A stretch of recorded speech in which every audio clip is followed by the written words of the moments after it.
Garnet Peak Trail. This was a fun one. Bit of a short hike, but there's a couple different ways you can actually take this, which we'll talk about after the video. And it's got really breathtaking views of the desert. We'll get into the video, and then afterwards we'll, as always, talk about trail details and some tips and tricks, so stick around.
So welcome back to the channel. I'm excited. Garnet Peak Trail, this was a really fun hike. As I mentioned before the video, there's two different trails that you can take to get to the peak. There's one that's about 2 miles, and then there's one that's a little over 4 miles. So it just depends on how you're feeling that day. If you want to do a longer one, we did the shorter one so that we could drive out and do a different hike on the same day. So the one that we're going to be talking about today is actually just the one that's Garnet Peak Trail in the Cleveland National Forest.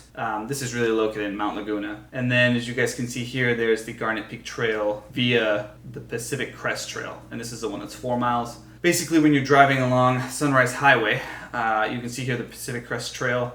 A lot of people park around this area, and then you can start hiking, and then eventually it meets up over here. So if you're planning on doing the 2 mile one, there's a couple things to remember. And that is, so the trail is actually a little bit hard to find. It's sort of, you're driving and it's going to be off to the side of the road. There's a few metal bars, and there's a turnout where about 3 or 4 cars can park. If that's full, you can go about a minute north of that, and there's another turnout, and that's actually what we ended up doing. You can park there and then walk alongside the road to the start. The start has a big metal pipe, and then it's faded, but it does say Garnet Peak Trail, so just be on the lookout for that. Just know that at least the 2 mile version of this is pretty flat up to the very end. And it's pretty flat, you know, it's nice. It almost feels like a bit of a nature walk in the desert. And when you get to the last portion of it, it just sort of steeps up.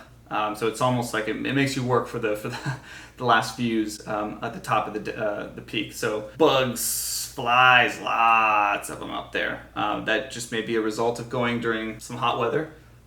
Definitely worth checking out during the winter time. But just be aware, I would definitely recommend taking some bug spray, because there was a lot of bugs up there, and it just got pretty gross. And just be aware, as you're climbing up, you start to get a little tired. You know, this trail starts at about 6,000 feet elevation, so it's easy to start to feel like you're out of breath. So if you love the view of deserts, this is the hike for you, because the view at that top, man, it's something. So as I mentioned, this is the 2 mile one. Dogs on leash okay, kid friendly. Up until the very end, it gets a bit rocky. I wouldn't recommend having a toddler sort of walking up to the peak. It just you gotta trust me on that one. So the nice thing about where this is located is that if you want to do a day trip, there's actually a ton of hikes that are nearby. Garnet Peak Trail, and we look back here at the map, you see that there's a few different ones, and I know Big Laguna and Sunset Trail, which is on the left-hand side, those are some of my favorites. They're not hard at all, but they're beautiful and they're relaxing. All right, and with that, we'll end this video. Hoping to do the other Garnet Peak via the PCT. That one's 4 miles, so we'll probably have a different video on that at some point. Guys, I've mentioned before, I really appreciate the support on Instagram, especially, and the few of you that have hopped on to YouTube. It helps a lot with a buddy of mine who's creating the music, and he's personalizing everything for the videos, which is pretty freaking awesome. And if you haven't already, please follow me on Instagram at @𝐦𝐤𝐬𝐬. I post all my favorite photos and just all the goodies on there. We'll see you guys pretty soon.